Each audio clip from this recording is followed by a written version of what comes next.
അസ്മാഉൽ ഹുസ്നയിലെ മഹത്തായ ഒരു ഇസ്മ ഈ നിശ്ചിത എണ്ണം ആരെങ്കിലും പറഞ്ഞു കഴിഞ്ഞാൽ എന്താണോ കൽബിൽ ഉദ്ദേശിച്ചത് ആ ആവശ്യം നിറവേറി കിട്ടും. കഴിഞ്ഞ ദിവസം ഒരു സഹോദരൻ വന്നിട്ട് മാസങ്ങളായി വിൽപ്പനയ്ക്ക് വെച്ചിരുന്ന ഒരു വീട് വിൽക്കാൻ പറ്റിയില്ല, ഈ ഒരു ഇസ്മു ചൊല്ലിയപ്പോൾ ഉസ്താദെ എന്റെ വീട് വിൽക്കാൻ അത് ടോക്കൺ അഡ്വാൻസും കിട്ടിയെന്ന് വിറ്റുപോയിട്ട് അൽഹംദുലില്ലാഹ് കേട്ടപ്പോൾ വലിയ സന്തോഷമായി. അതുപോലെ തന്നെ മക്കളില്ലാതെ വിഷമിച്ചൊരു ദമ്പതി ആ ഉമ്മ വിളിച്ച് സന്തോഷം പറഞ്ഞത് വലിയ സന്തോഷം കേട്ടപ്പോൾ വലിയ റാഹത്ത് തോന്നി. ഇൻഷാ അല്ലാഹ് നമുക്ക് ഈ ഇസ്മ ഒന്ന് കേൾക്കാം, നമ്മുടെ ജീവിതത്തിൽ പതിവാക്കാം, നമ്മുടെ ആവശ്യങ്ങൾ പൂർത്തീകരിച്ച് കിട്ടാം. ഏതാണ് ആ ഇസ്മ എന്ന് പഠിക്കുക, വീഡിയോ മുഴുവനായി കേൾക്കുക, മറ്റുള്ളവരിലേക്ക് എത്തിച്ചു കൊടുക്കുക. അസ്സലാമു അലൈക്കും വറഹ്മത്തുള്ളാഹി നഹ്മദുഹു വനസ്തഈനുഹു വനസ്തഗ്ഫിറുഹു വനുഅ്മിനു ബിഹി അഊദു ബികലിമാത്തില്ലാഹി തമ്മാത്തി മിൻ കുല്ലി ശൈത്താനിൻ വഹമ്മ വമിൻ കുല്ലി ഐനിൻ ലാമ്മ. അല്ലാഹു നമ്മെ സ്വീകരിക്കട്ടെ. എൻ്റെ പ്രിയമുള്ള മുഅ്മിനീങ്ങൾ, എല്ലാവർക്കും സുഖമാണ്, സന്തോഷമാണ്, സമാധാനമാണ് എന്ന് വിശ്വസിക്കുന്നു. അള്ളാഹു എല്ലാവർക്കും ആരോഗ്യ സൗഖ്യവും സന്തോഷവും നൽകി അനുഗ്രഹിക്കട്ടെ. ജീവിതത്തിലൊക്കെ അള്ളാഹു വലിയ ബറക്കത്ത് ചെയ്ത് തരട്ടെ, സന്തോഷം നൽകട്ടെ. ദുആ വസിയത്ത് ചെയ്ത എല്ലാ മുഅ്മിനീങ്ങൾക്കും അള്ളാഹു അർഹമായ പ്രതിഫലം നൽകട്ടെ. അവരുടെ ആവശ്യങ്ങളൊക്കെ അള്ളാഹു പൂർത്തീകരിച്ച് നൽകട്ടെ. പലരുടെയും കമന്റുകളൊക്കെ കാണാറുണ്ട്, റീപ്ലൈ തരാൻ പറ്റാത്തത് സമയക്കുറവ് കൊണ്ടാണ് പലപ്പോഴും. അള്ളാഹു സുബ്ഹാനഹു വ തആല എല്ലാവരുടെയും ആ പറഞ്ഞ ഉദ്ദേശങ്ങൾ, അവരുടെ ദുആ വസിയത്തുകളൊക്കെ സ്വീകരിച്ച് അവരുടെ ആഗ്രഹങ്ങളൊക്കെ അള്ളാഹു പൂർത്തീകരിച്ച് നൽകുമാറാകട്ടെ. നിങ്ങളൊക്കെ ആത്മാർത്ഥമായ ആമീൻ പറയണം, നിങ്ങളൊക്കെ ആത്മാർത്ഥമായി ദുആ ഇറക്കണം. അള്ളാഹു എല്ലാവർക്കും ഖൈർ ചെയ്തു തരുമാറാകട്ടെ. നമ്മൾ ഈ പറയുന്നതും കേൾക്കുന്നതുമൊക്കെ നാളെ രക്ഷപ്പെട്ട് കിട്ടണമെന്ന് കരുതിയിട്ടാണല്ലോ. ആഖിറം രക്ഷപ്പെട്ട് കിട്ടണം. നാളെ അള്ളാഹിന്റെ മുമ്പിൽ ചെന്ന് നിൽക്കുന്ന സമയത്ത് കയ്യിലൊന്നും ഇല്ലാതെ പോയിക്കാണ്, ഒന്നുമില്ല കയ്യിൽ. നമ്മുടെ കയ്യിൽ നല്ല അമലുകളോ സൽക്കർമ്മങ്ങളോ ഒന്നുമില്ല. ഈ ഒന്നുമില്ലാതെ പോയി നിൽക്കുന്ന സമയത്ത് എന്തെങ്കിലും ഒരു നന്മയുടെ പേരിൽ അള്ളാഹു അങ്ങോട്ട് കബൂലാക്കി, നീ സ്വർഗത്തിൽ പോയിക്കോടാ, അല്ലെ നീ സ്വർഗത്തിൽ പോയിക്കോടി എന്ന് പറയുമ്പോൾ ആ കൂട്ടത്തിൽപ്പെട്ട് നമുക്ക് സ്വർഗത്തിലൊക്കെ പോകാൻ ഒരു ചാൻസ് കിട്ടിയാൽ അതിന് ആ ഒരു പ്രതീക്ഷയിലാണ് ഈ പറയുന്നതൊക്കെ. അതിനുള്ള അമലായി അള്ളാഹു ഇത് സ്വീകരിക്കട്ടെ. വെറുതെ ഇപ്പൊ ഞാൻ പറയുന്ന ഞാനാണെങ്കിലും അത്രയും സമയം കേട്ടുകൊണ്ടിരിക്കുന്ന നിങ്ങളെ സംബന്ധിച്ചിടത്തോളം കേൾക്കുക എന്നുള്ളതും കൂലിയാണല്ലോ. ഇൽമിന് അങ്ങനെ ഒരു ഗുണമുണ്ട്. ഇൽമ് കുന്ന ആലിമൻ ഔ മുത്തഅല്ലിമൻ ഔ മുസ്തമിഅൻ. നബി സല്ലല്ലാഹു അലൈഹി വസല്ലം പറയാ, നീ ഒന്നിരിക്കലും ആലിമാകാം, ഇൽമു പറഞ്ഞു കൊടുക്കുന്ന പണ്ഡിതനാകാം, അല്ലെങ്കിൽ ഇൽമു പഠിക്കുന്നവനാകാം. രണ്ടിനും പറ്റിയില്ലെങ്കിലോ ഇൽമു ഇങ്ങനെ കേട്ടുകൊണ്ടിരിക്കുന്നവനാകാം, ശ്രദ്ധിച്ച് കേൾക്കുന്നവനാകാം. അങ്ങനെ ആയാലും എന്ത് ചെയ്യാ, അള്ളാഹിന്റെ അടുക്കൽ വലിയ പ്രതിഫലമുള്ള അമലാണ്, അള്ളാഹിന്റെ അടുക്കൽ വലിയ സ്ഥാനമുള്ള വ്യക്തിയാണ്. അപ്പൊ അതുകൊണ്ട് തന്നെ യൂട്യൂബിലൂടെ ആണെങ്കിലും ഫോണിലൂടെ ആണെങ്കിലും ഒക്കെ നമ്മൾ കേൾക്കുന്നത് അള്ളാഹിനെ പറ്റിയാണ്, അള്ളാഹിന്റെ ഇസ്മുകളാണ്, അതുപോലെ പരിശുദ്ധ ഖുർആനുകളാണ്, ദിക്റുകളാണ്, സ്വലവാത്തുകളാണ്. അപ്പോ നബി സല്ലല്ലാഹു അലൈഹി വസല്ലമ തങ്ങളും അള്ളാഹുവും പഠിപ്പിച്ച് തന്ന നല്ല നല്ല കാര്യങ്ങളാണ് ഈ പറയുന്നതും കേൾക്കുന്നതൊക്കെ. അപ്പൊ അതുകൊണ്ട് തന്നെ ഇതുകൊണ്ട് അങ്ങനെ നാളെ രക്ഷപ്പെട്ട് കിട്ടിയാലോ എന്ന പ്രതീക്ഷയിലാണ് ഈ പറയുന്നത്. നല്ല നിയ്യത്തോടു കൂടി കേൾക്കുക. അള്ളാഹു നമ്മയൊക്കെ കബൂലാക്കുമാറാകട്ടെ. നമ്മൾ ഈ പറയുന്നത് കേൾക്കുന്നതൊക്കെ നമ്മുടെ ജീവിതത്തിൽ പ്രാവർത്തികമാക്കാനും ചെയ്യാനും ഒരിക്കലെങ്കിലും നമുക്കൊന്ന് ചെയ്യാൻ അള്ളാഹു ഭാഗ്യം നൽകട്ടെ. ആമീൻ. നമ്മളൊക്കെ ഈ അസ്മാഉൽ ഹുസ്ന ചൊല്ലുന്നവരാണ്. ഇൻഷാ അല്ലാഹ് ഇന്നും മഹത്തായ ഒരു ഇസ്മ ഞാൻ പറഞ്ഞുതരാം. ഈ ഇസ്മിന്റെ പ്രത്യേകതയും ഖളാഉൽ ഹാജത്തിനുള്ളതാണ്, നമ്മുടെ ആവശ്യങ്ങൾ പൂർത്തീകരിച്ച് കിട്ടാനുള്ളതാണ്. ഒരുപാട് ആളുകൾ സന്തോഷം തോന്നുന്നത് എന്താണെന്ന് വെച്ചാൽ പലപ്പോഴും വിളിച്ചിട്ട് സാറേ ഞാൻ ഇന്ന ദിക്ർ ചൊല്ലി അൽഹംദുലില്ലാഹ് എനിക്കതിന് ഫലം കിട്ടിയെന്ന്. ഈ കഴിഞ്ഞ ദിവസവും ഒരു സഹോദരൻ നേരിട്ട് വന്നു, കണ്ടു, സന്തോഷം പറഞ്ഞു. ഞാൻ കഴിഞ്ഞ 1-2 ദിവസങ്ങൾക്ക് മുമ്പ് ഇതുപോലെ ഒരു ഇസ്മിനെ പറ്റിയിട്ട് എന്ത് ചെയ്തു സൂചിപ്പിച്ചത് അദ്ദേഹത്തിന്റെ വീട് വിൽക്കാൻ വെച്ചിട്ട് അത് ഒരു നടക്കുന്നില്ല. അതായത് വീട് എത്ര നോക്കിയിട്ടും കുറെ നാളുകളായി, മാസങ്ങളോളമായി അതൊന്ന് വിൽപ്പനയ്ക്ക് വേണ്ടി വെച്ചിട്ട്, പക്ഷെ ആ വീട് വിൽക്കാൻ പറ്റുന്നില്ല. എന്തിനാ വിൽക്കുന്ന വെച്ചാൽ കടബാധ്യത കുറെ ഉണ്ട് അദ്ദേഹത്തിന്. അപ്പൊ ഈ വീട് വിറ്റ് കിട്ടിയിട്ട് ബാക്കിയുള്ള പൈസ കൊണ്ട് എന്ത് ചെയ്യാം, ചെറിയൊരു വീട് വാങ്ങാന്നുള്ള പ്ലാനൊക്കെ ഇങ്ങനെ പറഞ്ഞപ്പോൾ അദ്ദേഹം എന്റെ ഈ വീഡിയോ കേട്ടിട്ട് അദ്ദേഹം ഇസ്മ ചൊല്ലി, ദിക്ർ ചൊല്ലി, ആത്മാർത്ഥമായിട്ട് തഹജ്ജുദിന്റെ സമയത്ത് അദ്ദേഹം ചൊല്ലി എന്ന് എൻ്റെ അടുത്ത് പറഞ്ഞു. അൽഹംദുലില്ലാഹ് പിറ്റേ ദിവസം, അതായത് പിറ്റേ ദിവസം എന്ന് വെച്ചാൽ ഇന്ന് തഹജ്ജുദിന് രാവിലെ വെളുപ്പിനാണ് ചൊല്ലിയെങ്കിൽ ഇന്ന് പകല് തന്നെ ആ വീടിന്റെ കച്ചവടം ഉറപ്പിച്ചു എന്നാ പറഞ്ഞത്.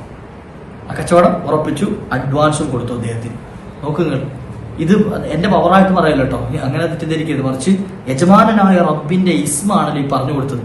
ആ ഇസ്മ അത് ചൊല്ലിയാൽ എനിക്ക് ഫലം കിട്ടും എന്ന ഉറച്ച വിശ്വാസത്തോടുകൂടി എന്നിട്ട് അങ്ങനെ തന്നെ പറഞ്ഞ മൂപ്പര് എന്താ പറഞ്ഞതെന്നറിയോ, സാറേ നിങ്ങൾ പറയുന്നത് കേട്ടപ്പം ഞാൻ എന്റെ മനസ്സിൽ കരുതി, ഇത് അള്ളാന്റെ പേരാണല്ലോ, ആര് പറഞ്ഞതായിക്കൊള്ളട്ടെ, അള്ളാന്റെ പേരാണല്ലോ. അപ്പോ അള്ളാന്റെ പേര് പറയുമ്പോൾ എന്ത് നിയ്യത്ത് വെച്ച് പറഞ്ഞാലും അള്ളാഹു അത് കബൂലാക്കുമല്ലോ. കാരണം എന്റെ നിയ്യത്ത് നോക്കിയിട്ടാണല്ലോ എനിക്ക് കൂലി നൽകാറ്. ഞാൻ ആ നിയ്യത്തിൽ അങ്ങോട്ട് ചൊല്ലി സ്ഥാനം.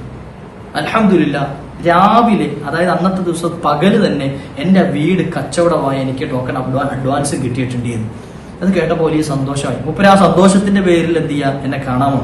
തിരുവനന്തപുരത്തുള്ള ആളാണ് അദ്ദേഹം, കൊല്ലത്ത് എന്നെ കാണാൻ ഇതിനു വേണ്ടി മാത്രമായിട്ട്, ഈ സന്തോഷം പറയാൻ വേണ്ടി മാത്രമായിട്ട് ഇവിടെ വന്നു. നോക്കുക, ഇത് കേട്ടപ്പോൾ വലിയ സന്തോഷം തോന്നി. അൽഹംദുലില്ലാ, അൽഹംദുലില്ലാ. അള്ളാഹു ഇനി ഒരുപാട് ആളുകൾക്ക് ഇതുപോലെ നല്ല നല്ല നല്ല അനുഭവങ്ങൾ നൽകി അനുഗ്രഹിക്കുമാറാകട്ടെ. അത് കേൾക്കുമ്പോൾ നമുക്കൊരു റാഹത്താണ്. കാരണം ഈ പറഞ്ഞു കൊടുത്തത് കൊണ്ട് ഒരാൾക്കെങ്കിലും ഫലമുണ്ടായല്ലോ എന്നുള്ള ആ ഒരു സന്തോഷം. ഇതുപോലെ എത്രയോ ആളുകൾക്ക് മക്കളില്ലാതെ വിഷമിക്കുന്ന ഒരു ദമ്പതികൾ സന്തോഷത്തോടുകൂടി കറഞ്ഞ് കുറച്ച് ദിവസങ്ങൾക്ക് മുമ്പ് പറഞ്ഞു, ഉസ്താദേ മക്കള് അവരുടെ ഉമ്മ വിളിച്ചിട്ട് പറയാണ്, മോള് ഗർഭിണിയായിട്ടുണ്ട്, അൽഹംദുലില്ലാ. വർഷങ്ങളായി ഗർഭമാകും, പക്ഷേ കുറഞ്ഞ മാസങ്ങളാകുമ്പോൾ അലസിപ്പോവും, മരണപ്പെട്ടു പോവാ. കുട്ടി വയറ്റിൽ കിടന്ന് 7 മാസമൊക്കെ ആകുമ്പോൾ കുട്ടി വയറ്റിൽ നിന്ന് മരണപ്പെട്ടു പോവാം. അപ്പം അങ്ങനെയായിരുന്നു 2-3 വട്ടം ഇതുപോലെ എന്തായി, അബോഷനായി പോയി. പക്ഷെ അൽഹംദുലില്ലാ ഈ പ്രാവശ്യം കുട്ടിക്ക് കുഴപ്പങ്ങളൊന്നുമില്ല. ആദ്യം തന്നെ മറ്റുള്ള പ്രഗ്നൻസികളിലൊക്കെ ആദ്യം തന്നെ എന്ത് ചെയ്തിരുന്നു, പല വിഷമങ്ങളും പറഞ്ഞിരുന്നു. പക്ഷേ ഈ കുട്ടിക്ക് ഒരു കുഴപ്പമില്ല എന്ന് ഡോക്ടർ അറിയിച്ചിട്ടുണ്ട്. അത് വയറക്കണം, റാഹത്തുള്ള സന്താനത്തെ ലഭിക്കാൻ അള്ളാഹു ഖൈറായ രൂപത്തിൽ സ്വാലിഹായ മക്കളെ കൊണ്ട് സന്തോഷം നൽകുമാറാകട്ടെ. അവർക്ക് കൺകുളിർമയുള്ള മക്കൾ അള്ളാഹു നൽകി അനുഗ്രഹിക്കുമാറാകട്ടെ. അപ്പൊ ഇങ്ങനെ പല ആളുകളും ദുആയിറക്കാൻ ഏൽപ്പിക്കുന്നവർ, സന്തോഷം പറയുന്നവർ. ഇത് പറയാനുള്ള കാരണം, ഇത് അള്ളാഹുവിന്റെ ഇസ്മാണ് നമ്മൾ പറയാൻ പോകുന്നത്. ഇന്നും ഇൻഷാ അല്ലാഹ് അസ്മാഉൽ ഹുസ്നയിൽപ്പെട്ട മഹത്തായ ഇസ്മു പറയാൻ പോകാം. ഖളാഉൽ ഹാജത്തിന് വേണ്ടിയിട്ട് നമ്മുടെ ആവശ്യങ്ങൾ പൂർത്തീകരിച്ച് കിട്ടാൻ ആരൊക്കെ എന്തൊക്കെ കാര്യങ്ങൾ ചെയ്യുന്നുണ്ടോ ആ കൂട്ടത്തിൽ നമുക്ക് ചെയ്യാൻ പറ്റിയ ഒരു ഇസ്മാണ് ഈ പറയാൻ പോകുന്നത്. അള്ളാഹുവിന്റെ റഊഫ് എന്ന നാമം. റഊഫ് നമ്മളൊക്കെ കേട്ടിട്ടുണ്ടാകും. റഊഫ്, അബ്ദുർ റഊഫ് എന്നൊക്കെ പലർക്കും പേരിടാറുണ്ടല്ലോ. റഊഫ് എന്താണ് റഊഫ്? റഊഫ് എന്ന് വെച്ചാൽ ഒരു മയം ചെയ്യുന്നവൻ, കൃപ ചെയ്യുന്നവൻ എന്നാണ് അർത്ഥം. ഒരു കൃപ ചെയ്യുന്ന ആൾ. നമ്മുടെ വിഷയത്തിൽ അങ്ങ് കൃപ ചെയ്യാൻ അള്ളാഹു അല്ലാതെ വേറെ ആരാളുള്ളത്, അല്ലേ? നമ്മൾ പടച്ചു പരിപാലിക്കുന്ന യജമാനനായ റബ്ബല്ലേ നമ്മോട് കൃപ ചെയ്യേണ്ട ആള്. അപ്പൊ അള്ളാഹുവിനോട് പറയാണ്, യാ റഊഫ് യാ അല്ലാഹ്, ഏ കൃപ ചെയ്യുന്നവനായ അള്ളാഹുവേ. യാ റഊഫ് യാ അല്ലാഹ്, ഏ കൃപ ചെയ്യുന്നവനായ അള്ളാഹുവേ, മയം ചെയ്യുന്നവനായ അള്ളാഹു. നമ്മൾ ഈ വിളിച്ചിട്ടാണ് അള്ളാഹുവിനോട് നമ്മുടെ കാര്യം പറയുന്നത്. അപ്പോൾ മയം ചെയ്യുന്നവനായ അള്ളാഹുവെ എന്ന് വിളിച്ചിട്ട് നമ്മളൊരു കാര്യം പറയുമ്പോൾ അള്ളാഹു നമ്മോട് കൃപ കാണിക്കാതിരിക്കും. അതുകൊണ്ടാണ് റഊഫ് എന്ന നാമത്തിന് വലിയ പവറുണ്ട്. റഊഫ് എന്ന നാമത്തിന് വലിയ പവർ. നബി സല്ലല്ലാഹു അലൈഹി വസല്ലമ തങ്ങൾക്കുള്ള സിഫത്തുകളുടെ കൂട്ടത്തിലും റഊഫ് എന്ന പദം കാണാൻ പറ്റും. റഊഫ് നബി തങ്ങളും സൃഷ്ടികളോട്, ഉമ്മത്തുകളോട് വലിയ കൃപയുള്ള നേതാവാണ്, അല്ലേ? മരണസമയത്ത് പോലും എന്റെ ഉമ്മത്തീങ്ങൾക്കുള്ള വേദന കുറച്ചു കൊടുക്കണേ എന്ന് സ്വന്തം വേദന മറന്നുകൊണ്ട് എന്ത് ചെയ്ത് നബി സല്ലല്ലാഹു അലൈഹി വസല്ലമ തങ്ങൾ യാചിച്ചിട്ടുണ്ട് എങ്കിൽ അത്രത്തോളം ഉമ്മത്തീങ്ങളോട് കൃപയുള്ള ആളാണ് നബി സല്ലല്ലാഹു അലൈഹി വസല്ലം. നാളെ മഹ്ശറിൽ നിൽക്കുന്ന സമയത്തും അവിടുന്ന് സുജൂദിൽ വീഴും. ദീർഘമായ നേരം സുജൂദ് ചെയ്യുന്നതാണ്. അള്ളാഹു തന്നെ പറയും, നബിയെ ഇർഫഅ റഅസക, തങ്ങളുടെ തല ഉയർത്തണേ, മതി, സുജൂദ് ചെയ്ത് മതി, എന്താ തങ്ങൾക്ക് വേണ്ടത് ചോദിക്കാൻ പറയും. തങ്ങൾക്ക് എന്താണ് വേണ്ടത് ചോദിച്ചോ, ഞാനിപ്പോ തരാം. നബി തങ്ങൾ ഉമ്മത്തീങ്ങൾക്ക് വേണ്ടി ശുപാർശ ചെയ്യും. അത് ആർക്ക് വേണ്ടി? വലിയ കബായിർ ചെയ്ത, വലിയ പാപങ്ങൾ ചെയ്ത വൻപാപികൾക്ക് വേണ്ടിയിട്ടാണ് മുത്തുനബി തങ്ങൾ ശുപാർശ ചെയ്യുന്നത്. അപ്പൊ മനസ്സിലാക്കണം, എത്രത്തോളം ദോഷികളാണെങ്കിൽ പോലും നബിതങ്ങളുടെ ആ ശുപാർശയിൽ, കൃപയിൽ നമ്മളൊക്കെ പെട്ടു. അള്ളാഹു അക്കൂട്ടത്തിൽ നമ്മയും ചേർത്തരുമാറാകട്ടെ. അള്ളാഹു ആ കൃപയിൽ അലിയുന്ന നല്ല മുഅ്മിനീങ്ങളിൽ, മുത്തഖീങ്ങളിൽ അള്ളാഹു നമ്മെ ചേർത്തരുമാറാകട്ടെ. അപ്പോൾ അതുകൊണ്ടാണ് നമുക്കറിയാം, തൗബ സൂറത്തിലെ അവസാനത്തെ ഒരു ആയത്തിലെ ലഖദ് ജാഅക്കും റസൂലും മിൻ അൻഫുസികും അസീസുൻ അലൈഹി മാ അനിത്തും ഹരീസുൻ അലൈക്കും ബിൽ മുഅ്മിനീന റഊഫുർ റഹീം. അവിടെയാണ് നബിതങ്ങളെ പറ്റി പറഞ്ഞതാണ്. മുഅ്മിനീങ്ങളോട് റഊഫ്, കരുണ, ഒരു കൃപയുള്ള ആളാണ്. റഹീം, കരുണയുള്ള ആളുമാണ്. അപ്പൊ അത് അള്ളാഹുവിന്റെ സിഫത്തുമാണ്. റഊഫ്, അർ റഊഫ് അള്ളാഹുവാണ്. അർ റഊഫ്. ആ റഊഫ് എന്ന നാമം നമ്മുടെ ആവശ്യങ്ങൾ പൂർത്തീകരിച്ച് കിട്ടാൻ വേണ്ടിയിട്ട് നമുക്കത് ചൊല്ലാം. എത്രയാണ് ചൊല്ലേണ്ടത്? എപ്പോഴാണ് ചൊല്ലേണ്ടത്? ഒരാഴ്ചക്കാലം നമുക്കൊരു ആവശ്യമുണ്ട്, അത് പൂർത്തീകരിച്ച് കിട്ടണം. അപ്പൊ നമ്മൾ എന്ത് ചെയ്യാം? ഒരാഴ്ചക്കാലം, ഇപ്പൊ നാളെ നടക്കേണ്ട ഒരു ആവശ്യത്തിന് വേണ്ടി ഇന്ന് ചൊല്ലി നടന്നില്ല, സാധാരണ ചൊല്ലിയിട്ട് നടന്നില്ല എന്ന് പറയാം. ഒരാഴ്ചക്കാലം ഇത് ചൊല്ലണം, നമ്മുടെ ആവശ്യം പൂർത്തീകരിച്ച് കിട്ടാൻ. അപ്പോൾ മഹാന്മാർ പറയും, ഇനി നമ്മുടെ നീയത്ത് പോലെ ഇരിക്കട്ടെ. ഇപ്പൊ നാളെ ഇനി ഒരു ആവശ്യമുണ്ട്, അപ്പൊ ഞാനിപ്പോഴാണ് ഇത് കേൾക്കുന്നത്, അതുകൊണ്ട് ഇനി ഞാൻ ചൊല്ലിയാൽ ഇത് നടക്കൂലേ, അങ്ങനെ ചിന്തിക്കണ്ട. മറിച്ച് നമ്മൾ നീയത്തോടു കൂടി ചൊല്ലി തുടങ്ങി, ചിലപ്പോൾ ആ തുടങ്ങിയതിന്റെ ബർക്കത്തുണ്ട് അല്ലാഹു ആ കാര്യം നടത്തി തരും. അപ്പൊ അങ്ങനെയുണ്ട്. അതുകൊണ്ട് എന്ത് ചെയ്യാം? നല്ല നീയത്തോടു കൂടി യാ റഊഫ് എന്ന നാമം ഒരാഴ്ച എല്ലാ ദിവസവും 287 തവണ, എത്ര? 287, 287 തവണ യാ റഊഫ് എന്ന നാമം എല്ലാ ദിവസവും മുടങ്ങാതെ ഏതെങ്കിലും ഒരു സമയത്ത് എന്ത് ചെയ്യാം? ഒറ്റയടിക്ക് ചെല്ലണമെന്നൊന്നുമില്ല.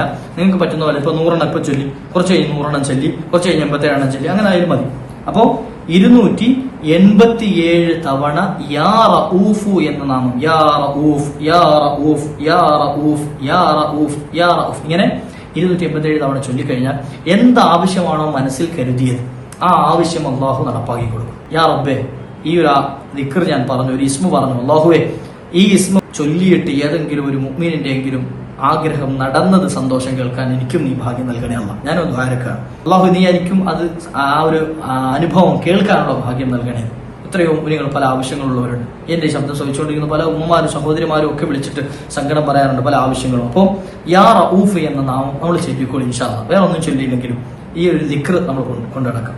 യാ റഊഫ് യാ റഊഫ് യാ റഊഫ് നമ്മുടെ ജീവിതത്തിലൊക്കെ വലിയ അള്ളാഹുവിന്റെ വലിയ കരുണ ലഭിക്കാൻ കാരണമായി തീരും. അപകടങ്ങളിൽ നിന്നൊക്കെ കാവൽ ലഭിക്കാൻ കാരണമായി തീരും. വലിയ സ്വസ്ഥതയും സമാധാനവും ലഭിക്കാനൊക്കെ കാരണമായി തീരും.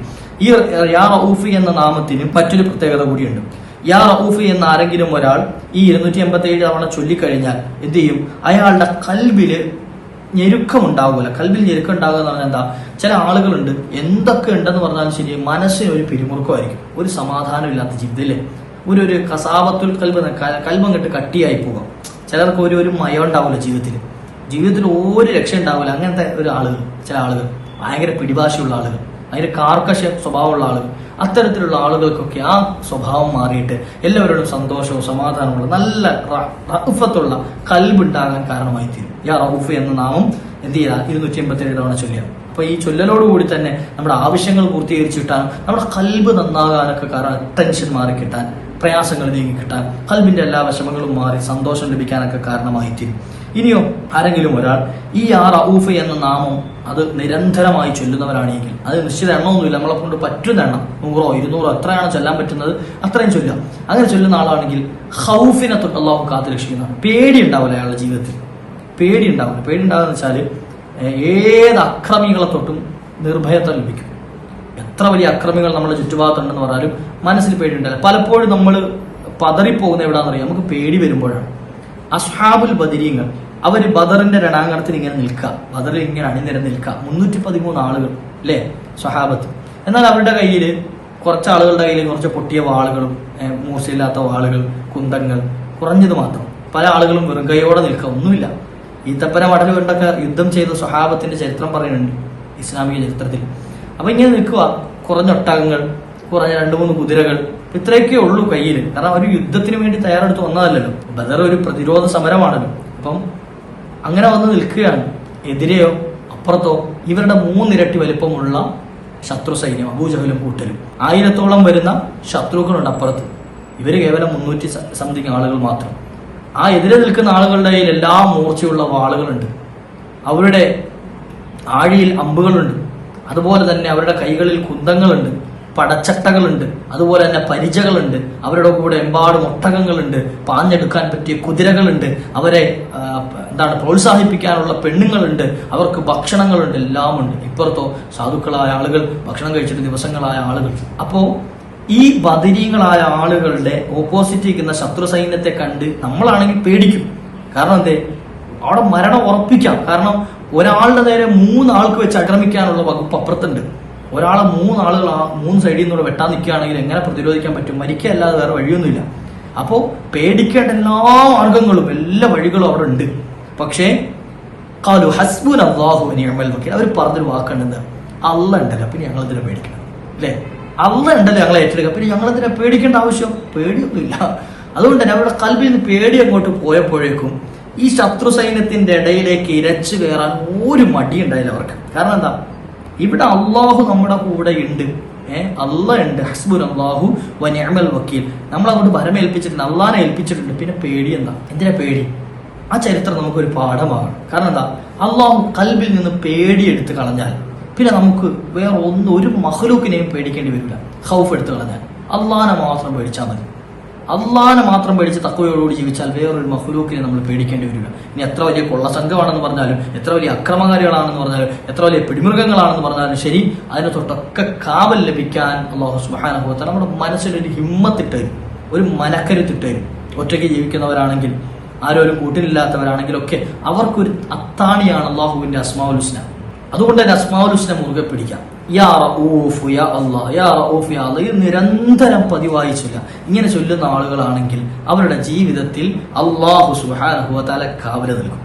അപ്പോ ഈ ചെറിയൊരു ഇസ്മു മാത്രമേ ഞാൻ ഇന്ന് പറയുന്നുള്ളൂ. ഈ റഊഫ് എന്ന നാമം നമ്മുടെ ആവശ്യങ്ങൾ പൂർത്തീകരിച്ച് കിട്ടാൻ, എല്ലാ ആവശ്യങ്ങളും നിറവേറി കിട്ടാൻ, അതുപോലെ തന്നെ നമ്മുടെ കൽബിൽ ടെൻഷനും പ്രയാസങ്ങളും നീങ്ങിക്കിട്ടാൻ, അതുപോലെ നമ്മുടെ പേടി മാറിക്കിട്ടാൻ, എല്ലാ വസ്തുക്കളിൽ നിന്നുള്ള ഭയം മാറിക്കിട്ടി നമുക്ക് നല്ല ഇസ്സത്തും അതുപോലെ ഹിമ്മത്തും ലഭിക്കാൻ കാരണമായി തീരുന്ന മഹത്തായ ഒരു ഇസ്മാണ്. ഇൻഷാ അല്ലാഹ് പതിവാക്കുക, മറ്റുള്ളവരിലേക്ക് എത്തിച്ചു കൊടുക്കുക, നമ്മുടെ മക്കളെ കൊണ്ട് ചൊല്ലിക്കുക, ഭർത്താവിനെ കൊണ്ട് ചൊല്ലിക്കുക, ഭാര്യയെ കൊണ്ട് ചൊല്ലിക്കുക, നമ്മുടെ കുടുംബാദികൾക്കൊക്കെ പറഞ്ഞു കൊടുക്കുക, അവരിലേക്കൊക്കെ ഒന്ന് ഷെയർ ചെയ്ത് കൊടുക്കുക, അയൽവാസികളിലേക്ക് എത്തിച്ചു കൊടുക്കുക. കാരണം ആർക്കെങ്കിലും ഒരാൾക്ക് നമ്മൾ ഈ പറയുന്നത് കൊണ്ട് ഒരു നേട്ടം ഉണ്ടായി, പറഞ്ഞ് എനിക്ക് ലഭിക്കുന്നതോടൊപ്പം തന്നെ ഇത് ആർക്കൊക്കെ എത്തിച്ചു കൊടുത്തോ അവർക്കും അതിന്റെ കൂലി ലഭിക്കുകയാണല്ലോ. അപ്പൊ അതുകൊണ്ട് എന്ത് ചെയ്യാം, ആ ഒരു കൂലി നഷ്ടപ്പെടുത്താതിരിക്കുക.